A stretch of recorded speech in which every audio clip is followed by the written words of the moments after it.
로마서 2장입니다. 로마서 2장 12절부터 16절까지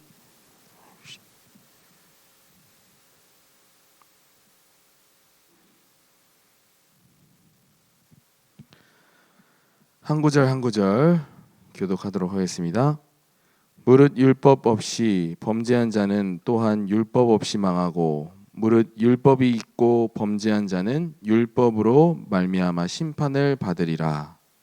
하나님 앞에서는 율법을 듣는 자가 의인이 아니요 오직 율법을 행하는 자라야 의롭다 하심을 얻으리니. 율법 없는 이방인이 본성으로 율법의 일을 행할 때에는 이 사람은 율법이 없어도 자기가 자기에게 율법이 되나니 이런 이들은 그 양심이 증거가 되어 그 생각들이 서로 혹은 고발하며 혹은 변명하여 그 마음에 새긴 율법의 행위를 나타내느니라. 우리 함께 읽겠습니다. 곧 나의 복음에 이른 바와 같이 하나님이 예수 그리스도로 말미암아 사람들의 은밀한 것을 심판하시는 그날이라. 아멘. 오늘날 많은 사람들은 하나님이 없다고 생각하고 살아가고 있는 모습들을 볼 수가 있습니다. 그러나 성경에서는 하나님은 반드시 존재한다고 말씀하고 있습니다. 하나님이 없다고 하는 사람들은 자신들은 모르지만 이제 사실상 근본 문제에 빠진 상태로 살아가고 있는 겁니다. 그래서 로마서 3장 23절에 모든 사람이 죄를 범하였음에 하나님의 영광에 이르지 못하더니 그랬습니다. 우리는 죄가 없다고 이제 생각하실 수도 있겠지만 하나님 기준으로는 모든 사람이 죄인입니다. 사실상 구원받은 우리들도 사실 죄인이에요. 죄인이지만 하나님께서 그 법의 주인으로서 너는 죄인이지만 죄인이 아니라 의인으로 하나님께서 칭해 주시는 겁니다. 죄인이에요. 다 죄인이에요. 하나님 기준으로 하면 모든 사람이 죄인입니다. 그래서 하나님 앞에서 지은 죄, 자범죄, 그리고 더 큰 문제는 모든 문제의 근원되는 원죄입니다. 태어날 때부터 가지고 태어나는 죄, 원죄. 그러니까 누구나 다 죄인인 거예요. 그렇기 때문에 아무도 죄인이 아닐 수가 없습니다. 그리고 태어나면 사람은 정해진 때에 반드시 죽습니다. 죽으면 또 뭐가 있냐? 심판이 있습니다. 그리고 또 심판의 결정대로 구원받았거나 영원한 멸망에 빠지게 되는 겁니다. 그래서 로마서 2장 3절에 보면 이런 일을 행하는 자를 판단하고도 같은 일을 행하는 사람아 내가 하나님의 심판을 피할 줄로 생각하느냐 그랬습니다. 그러니까 이 말은 절대 하나님의 심판을 피할 수 있는 존재가 없다 이 말입니다. 그래서 지금까지 말씀드린 것을 다시 한 번 더 정리해 드리자면 모든 사람이 죄인이고 죄인의 신분으로 심판을 받아야 한다는 말입니다. 우리 또한 심판을 받을 때가 옵니다. 그래서 여기까지만 말하면 너무나 절망 가운데 생각만 들겠죠. 그러나 우리는 이제 복음 대신 예수 그리스도로 모든 심판에서 구원받았습니다.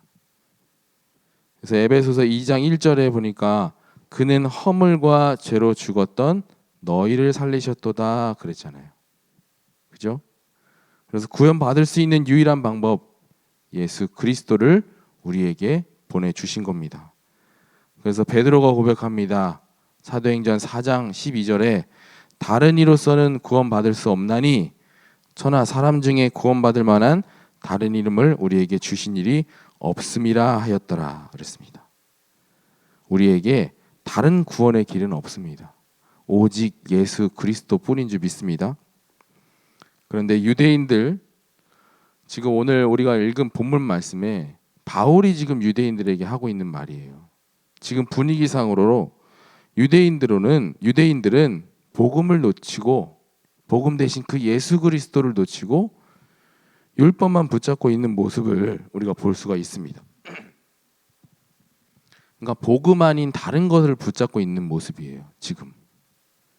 그리고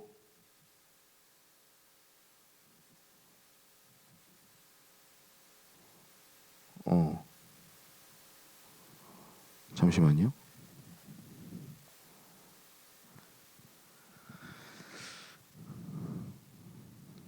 준비한 게 반쪽이 날아가 버렸네. 제가 기억력이 많이 안 좋거든요. 그래서 오늘 정말 성령 인도 받는 이 자리가 되기를 기도해 주시길 바랍니다. 그래서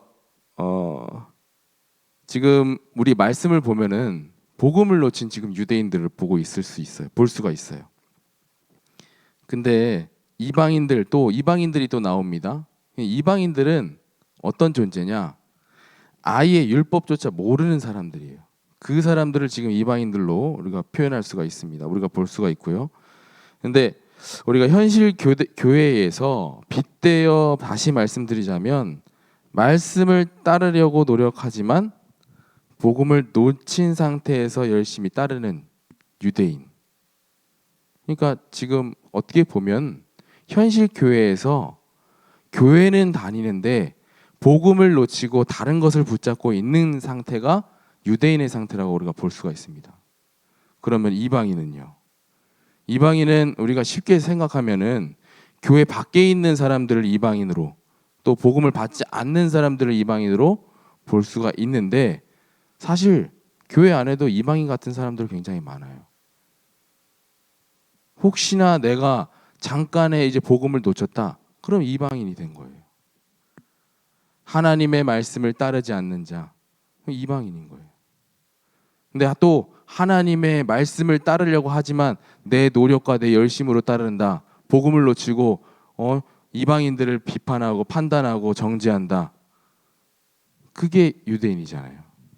그래서 우리가 오늘 말씀을 들으면서 스스로 점검을 하셔야 돼요.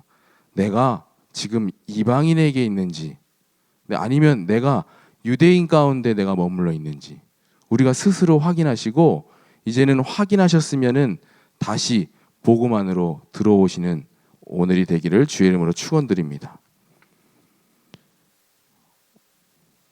제가 무슨 말씀을 적었는지 기억이 안 나지만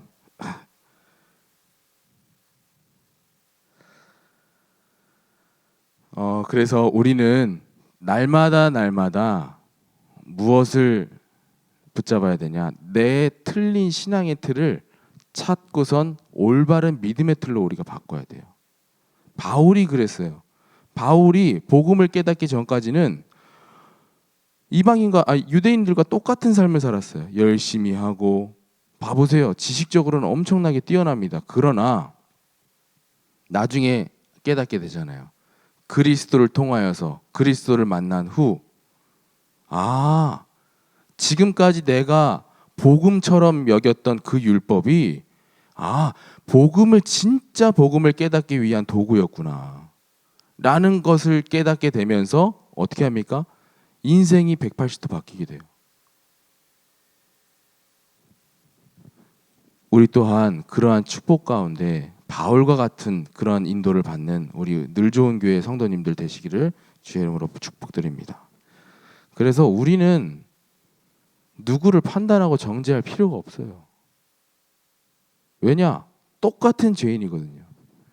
오늘 본문 말씀에서 읽은 게 이방인과 유대인은 똑같다 이 말이에요. 지금 복음을 깨닫지 못했던 거는 똑같다는 거예요. 하나님의 말씀을 열심으로 따라가는 사람과 복음을 듣지 않는 사람과 똑같다 이 말이에요. 지금.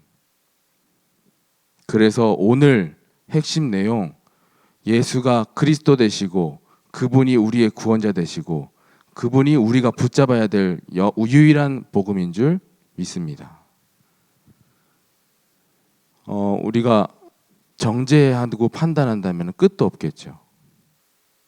그래서 제가 들은 이야기 중에 한 교회의 목사님과 권사님 이야기입니다.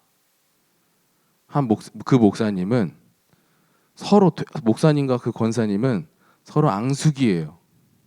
얼마나 앙숙이냐? 목사님은 강단 위에서 그 권사님이 교회 나갔으면 좋겠다 이렇게 얘기할 정도로. 근데 그 목사님도 성품이 별로 좋지 않아요. 그러니까 권사님이 계속 싫어하니까 목사님도 싫어하겠죠, 당연히. 이제는 교회에서 이제 단체로 이제 어딜 가야 되는, 차 타고 어디 가야 되는 일이 있다면 그 목사님하고 권사님은 서로 이야기를 한답니다. 나 저 목사님과 같이 타지 않게 해주세요. 저 권사님과 같은 차 타지 않게 해주세요. 그 정도로 앙숙이에요. 근데 그 권사님이 사명자예요. 사명자. 목사님의 그 성품을 보고는 목사님을 싫어하지만 목사님을 통해서 전달되어지는 그 하나님의 말씀을 삶 가운데 적용하는 사명자였던 거예요. 그러니까 어떤 역사가 일어나냐? 그 권사님을 통해 갖고 생명의 열매가 계속해서 나오기 시작하는 거예요. 주변에서 제 3자가 봤을 때는 저 권사님은 절대 이 교회에 없으면 안 될 존재다. 그럴 정도로. 근데 목사님은 싫으니까 계속 강단에서 저 권사님 나갔으면 좋겠다고. 이게 진짜 복음을 누리는 자들의 모습인지 믿습니다. 그러니까 물론 그렇다고 해서 막 싸우란 얘기가 아니잖아요. 그죠? 진짜 그 권사님도 목사님이 싫으면 교회를 나가서 딴 교회를 갈 만한도 한데 그러지 않는 모습입니다. 왜? 하나님의 절대 계획이 그 교회에 있음을, 나를 통해 있음을 확인한 사람이에요. 그냥 사명자인 거예요. 복음 가운데 아무도 하나님께 쓰임받지 못하는 사람은 없습니다. 그렇기 때문에 우리가 정말 복음이 기준이 되고 복음의 중심이 된다면 누구 하나 정죄하고 판단할 필요가 없는 거예요.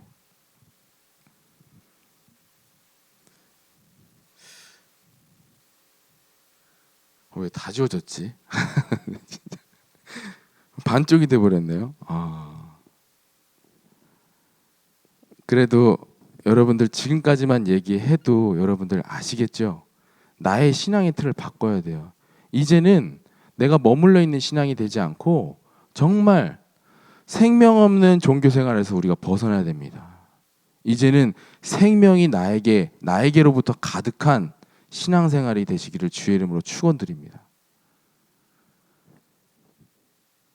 일찍 끝나서 너무 좋네요. 네. 아무튼 정말 그 틀에서 벗어난 신앙생활, 나의 스스로 나의 신앙생활이 정말 종교생활이 아니고 신앙생활이 맞는지 스스로 점검하시고 정말 하나님께서 원하시는 그 신앙생활 속에 여러분들이 인도받는 늘 좋은 교회 성도님들이 되시기를 주의 이름으로 축원드립니다. 움직이셔야 돼요. 이제는 머물러 있으면 안 돼요. 하나님께서 나를 통해서 원하시는 게 뭔지 정말 그거를 말씀 속에서 계속 찾으셔야 돼요. 복음이 어렵지 않습니다. 그럼 기도도 어렵지 않아요. 그죠? 복음 이해하는 거 내가 어렵게 꼬아 들으려고 하니까 어려운 거예요. 기도요? 내가 어떻게 내가 기도의 틀 그것만 가지고 있다 보니까 기도는 이렇게 해야 된다만 그 틀을 갖고 있다 보니까 기도가 되어지지 않는 거예요. 그 틀 깨지기 바랍니다. 전도와 선교도 마찬가지예요. 계속해서 틀을 깨셔야 돼요. 그러면 내가 할 수 있는 전도가 무엇인지, 내가 할 수 있는 선교가 무엇인지 찾으실 수 있어요. 그래서 우리 모두 정말 인도받는, 정말 우리가 구원받은 자로서 인도받는 우리 늘 좋은 교회 성도님들 되시기를 주의 이름으로 축원드립니다.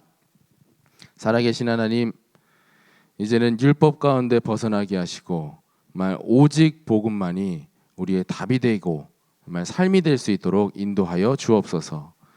지금은 우리 주 예수 그리스도의 은혜와 하나님의 극진하신 사랑하심과 성령님의 내주 인도 역사 충만하심이 이제 복음 되신 그리스도로 심판으로부터 구원받은 우리 모든 자들, 전도자의 삶을 살아가기 위한 모든 성도님들 머리 위에, 그리고 가정 위에, 현장 위에, 교회 위에 지금으로부터 영원토록 함께 있을지어다.